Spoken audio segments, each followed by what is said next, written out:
Dans l'amphithéâtre bondé de la Sorbonne, Alexandre se leva brusquement et cria d'une voix qui tremblait pourtant de détermination, « Je suis gai et j'aime Lucas depuis 3 ans. » Le silence qui s'abattit alors sur les 500 étudiants présents fut si absolu qu'on entendit seulement le bourdonnement lointain de la circulation parisienne. Personne ne bougea. Personne ne respira. Ce geste, après 3 années de mensonges quotidiens, venait de tout faire basculer en une seconde. Alexandre sentit ses jambes flageoler. Ses mains étaient moites. Il venait de tout risquer, sa famille, ses amis, son avenir même. Pourtant, au fond de lui, une paix étrange commençait à naître. Il tourna la tête vers Lucas, assis au premier rang, les yeux écarquillés. Le jeune homme aux cheveux blonds en bataille ne disait rien, mais son regard parlait pour lui. 3 ans plus tôt, tout avait commencé autrement. C'était en septembre, à la rentrée en licence de lettres modernes. Alexandre venait d'arriver de son village de Provence, un sac à dos usé sur l'épaule et le cœur serré par la peur. Ses parents, des catholiques pratiquants, lui avaient répété 1000 fois, « Sois un homme, mon fils ». Il avait appris très tôt à cacher ce qu'il ressentait. Le premier soir, dans la chambre universitaire minuscule qu'il partageait avec Lucas, il s'était juré de ne jamais laisser paraître la moindre faille. Lucas, étudiant en histoire, était déjà là, étalé sur son lit, un sourire chaleureux aux lèvres. « Bienvenue, coloc. On va bien s'entendre, toi et moi. » Les premiers mois furent un calvaire silencieux.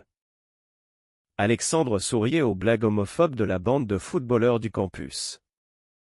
Il riait même quand on disait « PD » en rigolant. La nuit, seul dans son lit, il fixait le plafond et se répétait « Ce n'est qu'une phase. Ça passera. » Mais ça ne passait pas.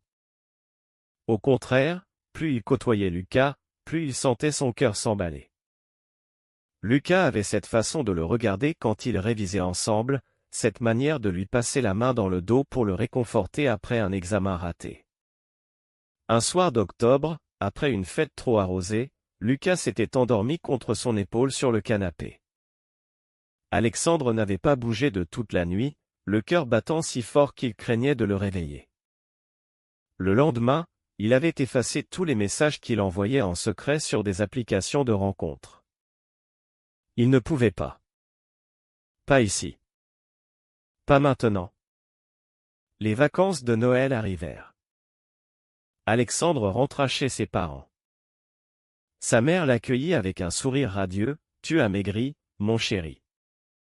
Tu travailles trop. » Son père, plus sévère, lui tapa sur l'épaule, « Et les filles? Tu en as une là-bas ?»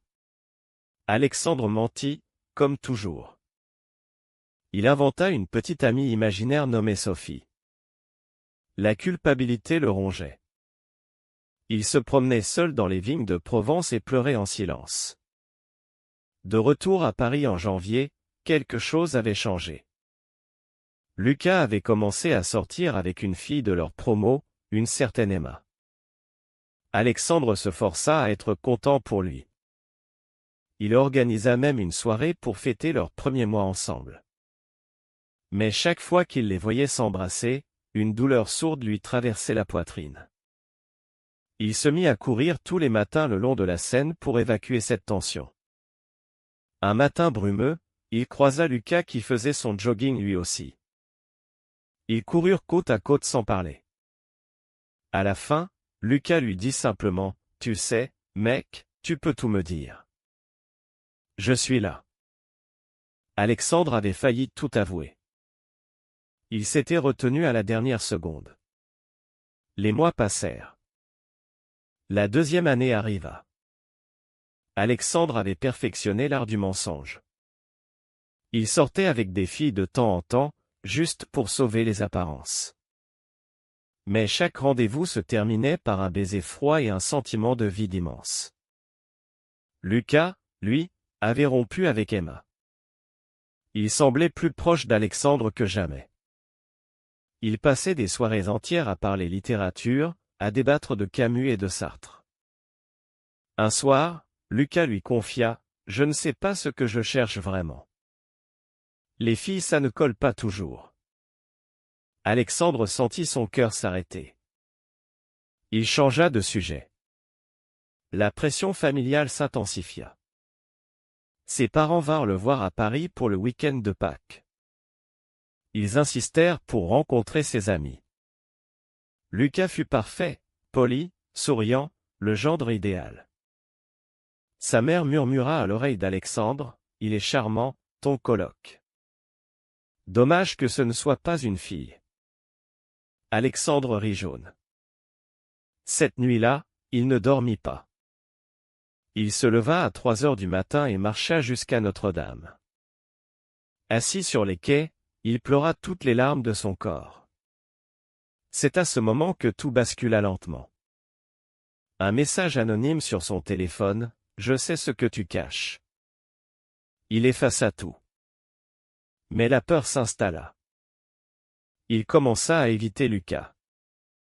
Il sortait plus souvent, rentrait tard. Lucas remarqua le changement. Un soir, il bloqua la porte de la chambre. « Qu'est-ce qui t'arrive, Alex ? Tu me fuis. » Alexandre répondit sèchement, « Rien. Laisse-moi. » La dispute qui suivit fut violente. Lucas claqua la porte. Alexandre resta seul, le cœur en miettes. Pourtant, le lendemain, Lucas revint avec 2 cafés et un sourire timide, « On oublie ?» Alexandre accepta. Ils reprirent leurs habitudes. Mais quelque chose avait changé entre eux. Un regard durait plus longtemps. Une main qui frôlait l'autre. Alexandre sentait qu'il perdait le contrôle. La 3e année arriva comme un coup près. Le stage, les examens, la pression. Et puis il y eut ce voyage à Lyon pour un colloque sur la littérature contemporaine. Lucas et lui partirent ensemble en train. Dans le wagon presque vide, Lucas s'endormit contre son épaule. Alexandre n'osa pas bouger. Il regarda le paysage défiler et se promit que, cette année, il trouverait le courage. De retour à Paris, les choses s'accélérèrent. Une fête d'anniversaire organisée par la promo. Lucas but un peu trop. Il avoua à Alexandre, dans un coin sombre de la soirée, « Tu sais, parfois je me demande si… » Il ne termina pas sa phrase. Alexandre sentit le monde tourner. Il s'enfuit.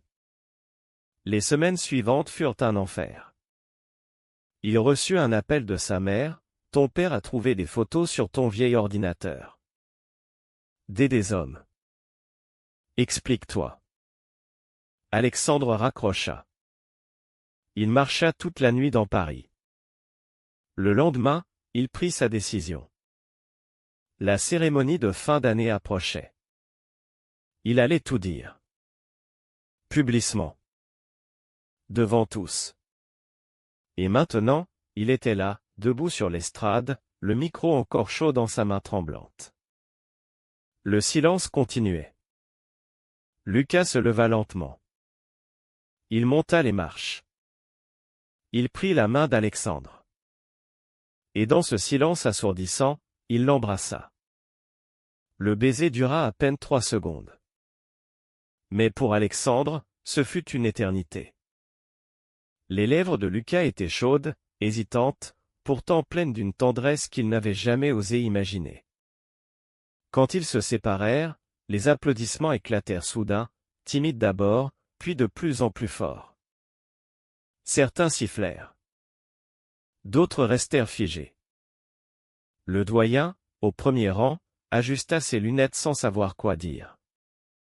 Alexandre descendit de l'estrade, les jambes en coton. Lucas le suivit, sa main toujours dans la sienne. Ils traversèrent la foule qui s'ouvrait comme la mer Rouge. Dehors, sous le soleil de juin qui inondait la cour de la Sorbonne, Alexandre s'arrêta net. « Qu'est-ce que j'ai fait, Lucas ?» murmura-t-il. Lucas le serra contre lui. « Tu as été courageux. Pour la première fois. » Ils rentrèrent à la chambre en silence. Alexandre s'assit sur son lit, la tête entre les mains. Les souvenirs affluaient. Il revit son arrivée à Paris, le premier regard sur Lucas. Il revit les nuits où il avait pleuré en silence. Il revit le message anonyme qu'il avait reçu 6 mois plus tôt, « Je sais que tu es gay. Je ne dirai rien pour l'instant. » Il avait toujours cru que c'était un de ses « amis » de promo. Maintenant, cela n'avait plus d'importance. Lucas s'assit à côté de lui. « Tu aurais dû me le dire plus tôt. » Alexandre leva les yeux. « J'avais peur de te perdre. Peur que tu me regardes différemment. » Lucas sourit tristement. « Idiot. Je t'ai toujours regardé différemment. Je n'osais juste pas l'admettre. » Cette nuit-là, ils parlèrent jusqu'au petit matin. Lucas raconta comment il avait compris ses propres sentiments l'année précédente, pendant ce voyage à Lyon. Il avait eu peur lui aussi. Peur du jugement de ses parents, pourtant ouverts. Peur de perdre l'amitié d'Alexandre s'il se trompait. Ils rirent doucement en réalisant qu'ils avaient perdu 3 ans à se cacher l'un de l'autre. Le lendemain, le campus bouillonnait. Des messages arrivaient de partout, « Bravo, on est avec toi », mais aussi des silences gênés dans les couloirs. Emma, l'ex de Lucas, vint les voir. Elle serra Alexandre dans ses bras, « Je savais que vous étiez faits l'un pour l'autre. » Alexandre fut surpris par tant de gentillesse. Mais tout n'était pas rose. Le soir même, son téléphone sonna. Sa mère. La voix brisée, « Ton père ne veut plus te parler. Il dit que tu nous as trahis. » Alexandre raccrocha, les larmes aux yeux. Lucas le prit dans ses bras. Ils finiront par comprendre. On va y aller ensemble si tu veux. Les jours suivants furent un tourbillon. Alexandre reçut un mail du doyen, la direction soutenait sa démarche. Un groupe d'étudiants LGBT le contacta pour l'inviter à une réunion. Il y alla, tremblant. Il y rencontra d'autres jeunes comme lui, une fille de Lyon qui avait fait son coming out 2 ans plus tôt, un garçon de Marseille qui vivait avec son copain depuis 1 an. Pour la première fois, il se sentit moins seul. Pourtant, la trahison arriva. Un soir, lors d'une soirée étudiante, un ancien ami du club de foot s'approcha. « Alors, c'était toi qui envoyais des messages sur cette appli. Je t'ai reconnu. J'ai gardé les screenshots. » Alexandre sentit le sol se dérober. Lucas s'interposa, « Laisse-le tranquille. » L'autre ricana, « Tout le monde va le savoir maintenant. » Alexandre passa la nuit à angoisser. Le lendemain, il posta lui-même sur les réseaux du campus, une photo de lui et Lucas, main dans la main, avec la légende, « 3 ans de secret. Aujourd'hui, je suis libre. » Les réactions fusèrent. Des centaines de likes. Des messages de soutien. Mais aussi des insultes. Il bloqua les plus violents. Lucas, lui, gérait la situation avec calme. Il organisa un dîner avec ses propres parents. Alexandre tremblait en arrivant chez eux, dans le 16e arrondissement. La mère de Lucas le serra dans ses bras, « Bienvenue dans la famille. » Le père, plus réservé, lui tapa sur l'épaule, « On t'accepte tel que tu es. » Alexandre pleura pour la première fois devant des inconnus. L'été approchait. Alexandre décida de rentrer en Provence. Seul d'abord. Il voulait affronter ses parents. Lucas l'accompagna jusqu'à la gare, « Appelle-moi dès que tu arrives. Je suis là. » Dans le TGV, Alexandre relut tous leurs messages des 3 dernières années. Il sourit en voyant les photos banales, eux deux en train de réviser, de manger des croissants, de regarder des films. Arrivé à la maison familiale, l'atmosphère était glaciale. Son père refusa de le regarder. Sa mère pleurait dans la cuisine. Alexandre parla pendant 2 heures. Il raconta tout, la peur, la honte, l'amour pour Lucas. Sa mère finit par le prendre dans ses bras, « Je t'aime quand même. » Son père resta muet. Mais le soir, il vint dans sa chambre, « Je ne comprends pas. Mais je ne veux pas te perdre. » Ce n'était pas l'acceptation totale. C'était un début. De retour à Paris à la fin de l'été, Alexandre n'était plus le même. Il marchait la tête haute. Il s'était inscrit à un groupe de soutien sur le campus. Il avait même commencé à écrire un journal intime, chose qu'il n'avait jamais osé faire. Lucas et lui vivaient désormais leur relation au grand jour.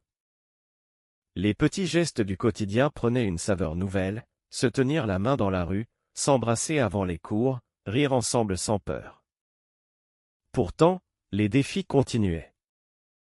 Lors de la rentrée, certains professeurs le regardaient différemment.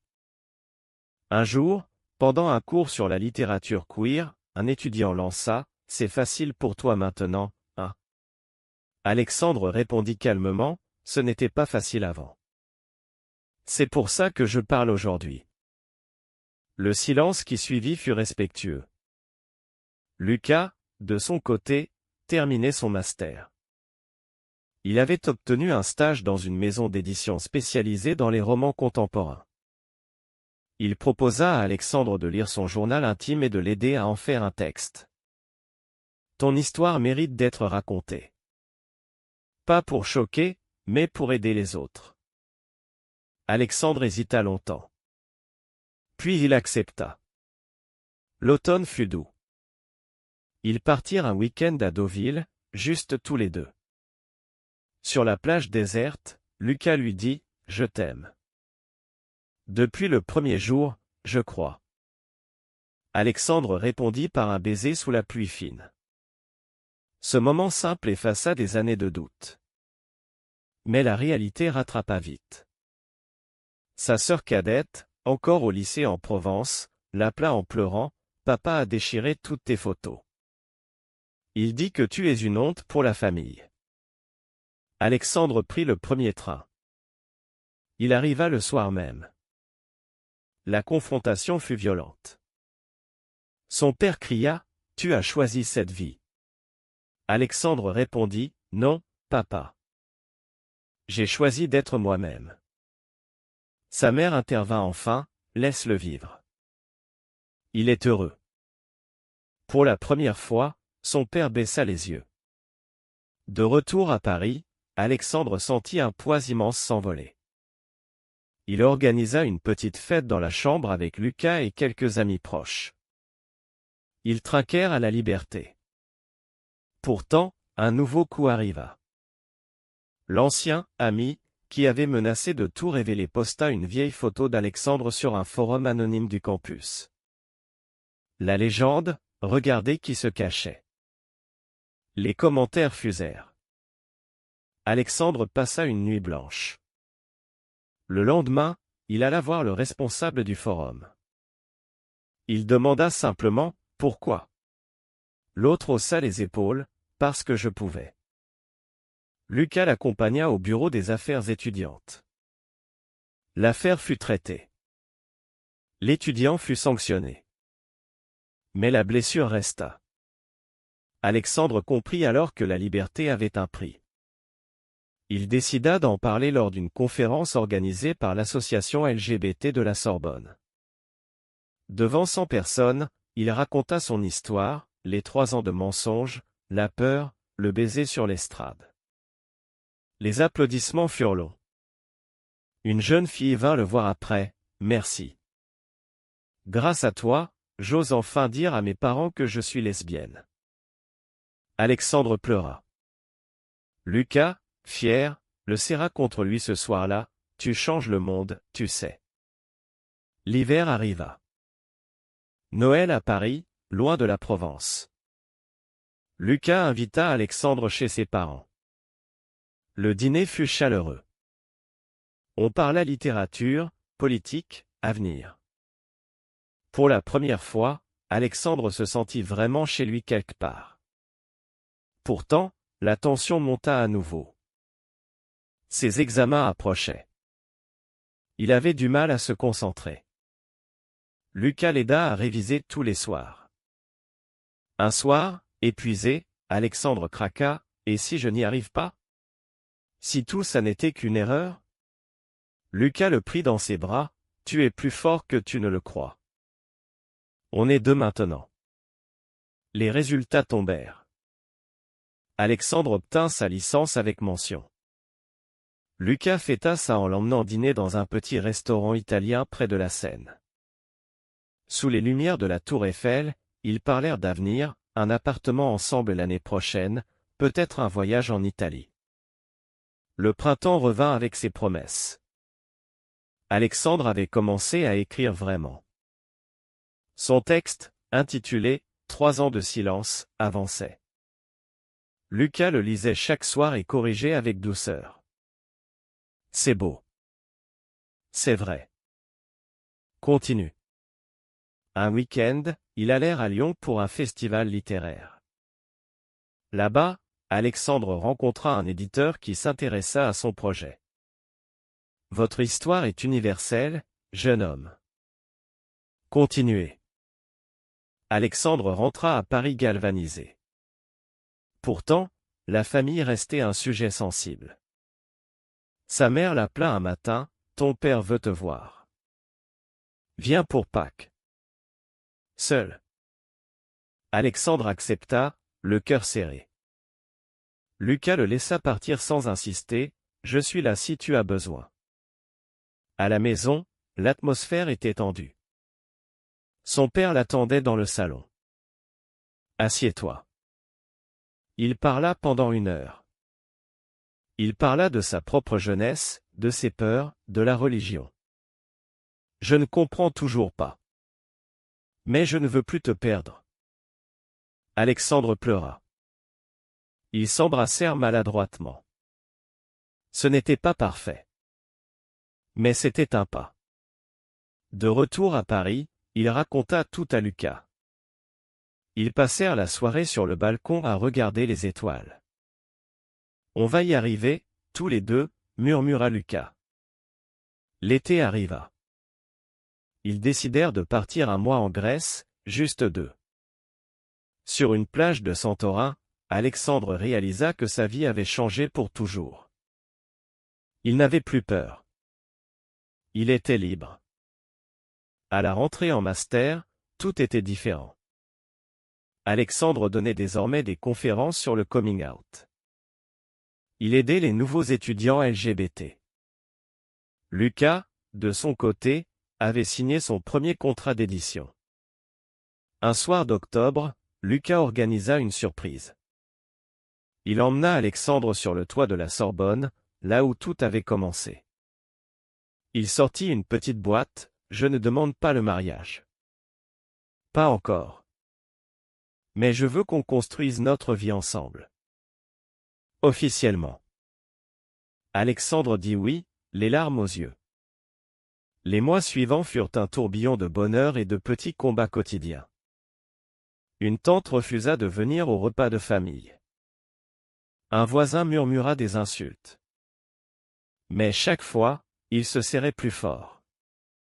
Alexandre termina son livre. L'éditeur l'accepta. La sortie était prévue pour le printemps suivant. Il dédia le livre à Lucas, « À celui qui m'a appris à parler. » L'hiver fut rude. La promotion du livre commença. Interviews, salons, rencontres. Alexandre découvrit que son histoire touchait des milliers de personnes. Des lettres arrivaient de toute la France, « Merci d'avoir osé. » Une mère lui écrivit, « Grâce à vous, j'ai accepté mon fils. » Pourtant, la pression médiatique était forte. Un journaliste lui demanda, « Regrettez-vous votre coming out public ?» Alexandre répondit, « Jamais. Même si ça a fait mal. » Lucas était toujours à ses côtés, discret mais solide. Noël cette année-là fut spécial. Ils allèrent en Provence. Toute la famille était là. Son père serra la main de Lucas. Ce geste simple valait tous les discours. Le printemps arriva. Le livre sortit. Il se vendit bien. Alexandre fit une lecture publique à la Sorbonne. Lucas était au premier rang. À la fin, il se leva et applaudit le plus fort. Un soir, après une soirée de dédicace, Alexandre reçut un appel de son ancien ami, qui l'avait trahi. « Je suis désolé. J'avais peur moi aussi. » Alexandre pardonna. Il avait compris que la haine venait souvent de la peur. L'été suivant, ils partirent en voyage en Italie. À Rome, devant le Colisée, Lucas lui dit « Merci d'avoir choisi la vérité. » Alexandre répondit « Merci d'avoir attendu. » De retour à Paris, ils emménagèrent dans un petit appartement près du canal Saint-Martin. La vie quotidienne s'installa, courses, travail, dîner avec les amis. Alexandre enseignait désormais à mi-temps à l'université. Il parlait ouvertement de son parcours. Pourtant, un dernier obstacle arriva. La sœur de Lucas, encore adolescente, fit son propre coming out. La famille la soutint grâce à l'exemple d'Alexandre. Il devint un modèle malgré lui. Les années passèrent. Alexandre publia un deuxième livre. Lucas devint directeur éditorial. Ils adoptèrent un chien. Ils voyagèrent. Ils se disputèrent parfois, comme tous les couples. Mais ils se choisissaient toujours. Un jour, 10 ans après ce baiser sur l'estrade, ils retournèrent à la Sorbonne pour une conférence. Alexandre monta sur la même estrade. Il regarda la salle pleine et dit simplement « Merci d'avoir écouté mon silence. Aujourd'hui, je parle pour ceux qui n'osent pas encore. » Lucas, au premier rang, souriait. Le cercle était bouclé. Pensez-vous que révéler son orientation sexuelle en public est toujours la meilleure solution malgré les risques? Vrai ou faux?